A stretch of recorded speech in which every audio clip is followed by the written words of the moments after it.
Oke, aku mau baca cerpen yang berjudul Bini Perantau oleh Jelveni Wimra. Kita mulai. Namima bergegas ke dapur. Deru hujan yang mulai reda sambung menyambung dengan tangis bayinya. Dingin udara dan lantai dapur yang licin. Dekak-dekak suara katak rawa dan gemuruh jeram. Selimut di tali jemuran yang bergoyang-goyang dan subuh yang sabak. Di tingkah gelegar suara guntur menimbulkan gemak yang mengundang iba ke hati. Namima dibangunkan tangis bayi bungsunya yang baru berumur 9 bulan. Setelah membetulkan letak kain jendela yang tergerai ditiup angin, ia bersijingkat mengambil celana anaknya yang ia diang di atas tungku. Matahari sudah seminggu nyaris tak terbit. Namima tak bisa menjemur cucian, sehingga beberapa helai pakaian ganti bayinya terpaksa ia salai di atas tungku. Telapak kakinya merasakan ada yang licin di lantai, tapi Namima tidak begitu peduli. Lantai tanah dapurnya selalu basah setiap kali musim hujan. Air sungai kerap melimpah dan naik sampai ke lantai dapurnya. Ketika ia baru saja menyerahkan putingnya ke mulut bayinya, Namima dikejutkan gemuruh air menabrak dinding dapurnya. Piring dan gelas kotor yang ditaruhnya dalam baskom bergemerincingan, lalu terdengar bunyi panci yang jatuh. Kalau saja ia tidak sedang menyusukan anaknya, Namima tentu akan segera ke dapur memastikan apa yang terjadi. Tapi tak mungkin melepaskan bibir mungil bayinya yang sedang nikmat mengisap susunya. Setelah selesai menyusu, bayinya kembali terlelap. Ia betulkan pasang kutangnya, mengambil senter dan bergegas ke dapur. Namima terperanjat ketika menyenter lantai. Air bercampur lumpur sudah masuk ke dapurnya. Ini tidak biasa. Kalau pada musim-musim hujan sebelumnya, air tetap naik ke dapurnya tetapi tidak bercampur lumpur. Parit dalam yang dibuat suaminya dekat cucuran atap itu biasanya mampu mengalirkan air sungai yang naik. Kali ini tidak. Namima menaruh senter di meja sebagai penerangan.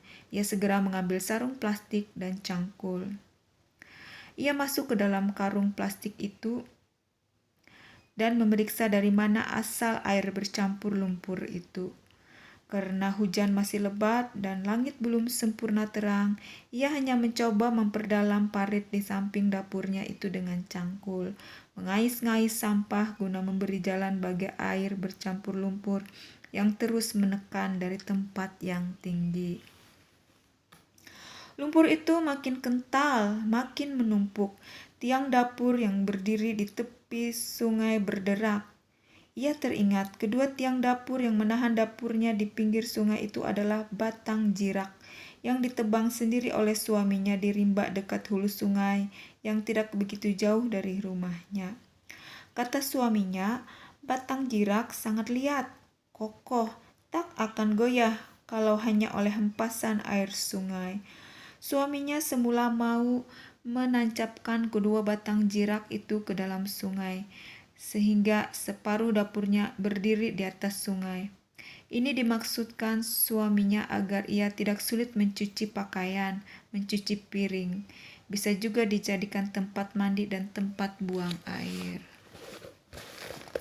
Tapi Namima melarang suaminya. Ia takut dasar sungai itu terus terkikis dan dapurnya ambruk.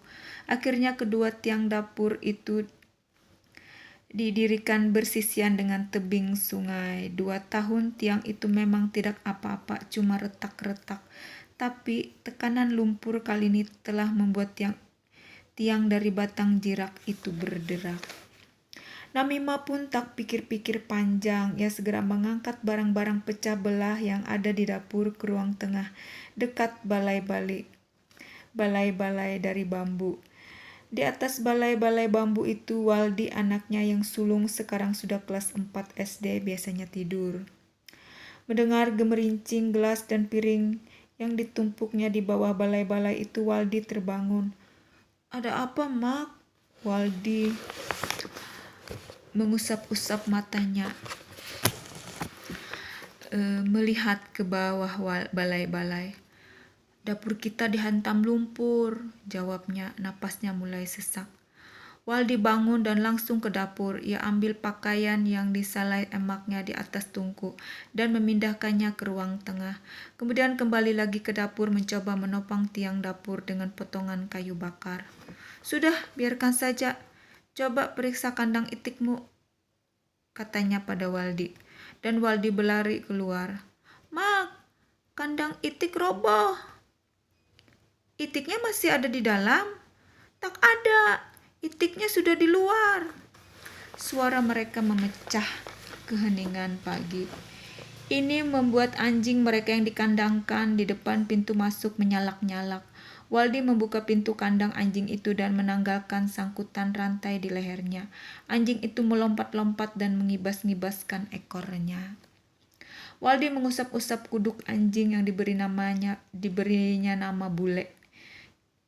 Bule, nama yang disebabkan warna bulunya yang pirang mirip bulu-bulu di tubuh para bule yang sering ditemui Waldi di jalan menuju danau yang tidak jauh dari kebun karet milik bapaknya. Bila pergi ke kebun karet yang ditanam bapaknya sebelum ia pergi merantau, Waldi selalu membawa si Bule.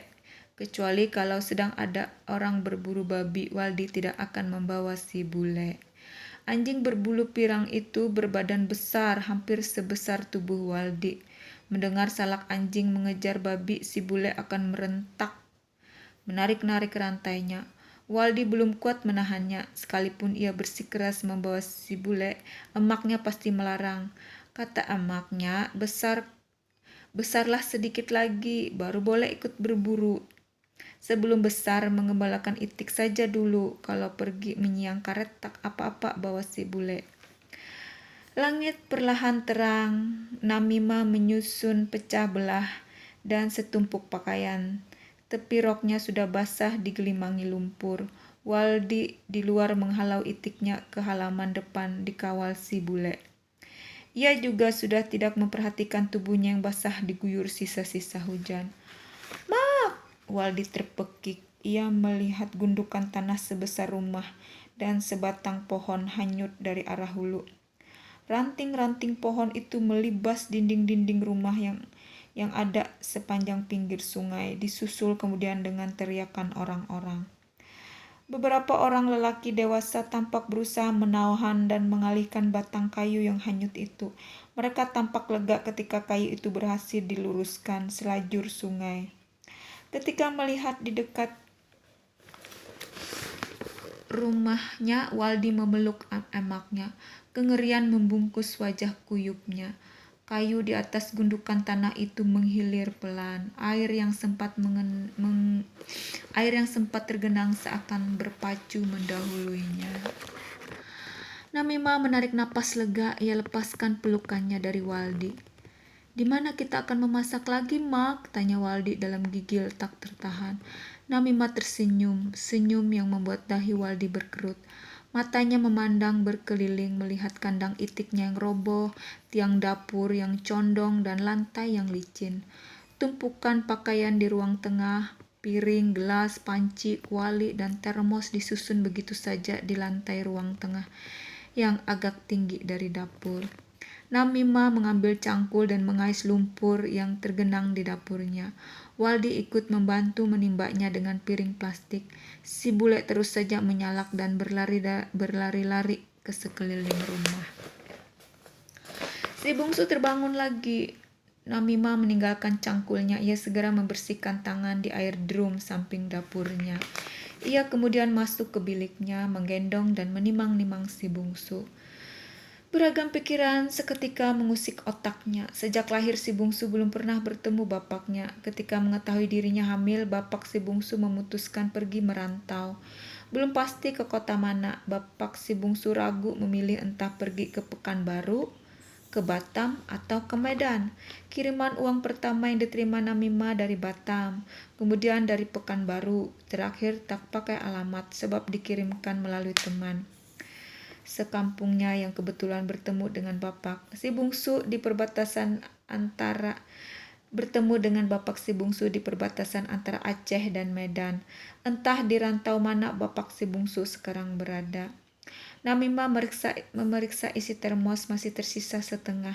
Ia panaskan bubur si bungsu.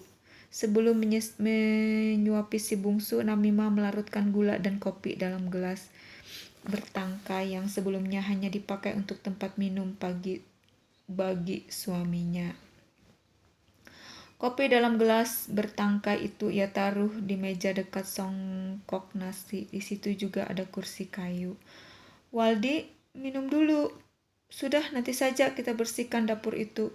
Hujan seperti sudah reda. Mudah-mudahan awan tersibak dan matahari muncul siang ini, sapanya. Waldi seketika berhenti bekerja, mengeluarkan sisa-sisa lumpur dari lantai dapur. Waldi membersihkan tangannya di air drum, mengambil handuk dan melap kepala dan kuduknya. Lalu ia duduk di kursi kayu menghadap songkok nasi dan segelas kopi di atas meja. Waldi menyeruput kopi buatan emaknya. Antara gigil dan hangat kopi yang melintas di tenggorokannya, Waldi tiba-tiba berkata, "Mak, kalau aku besar aku tak akan jadi perantau."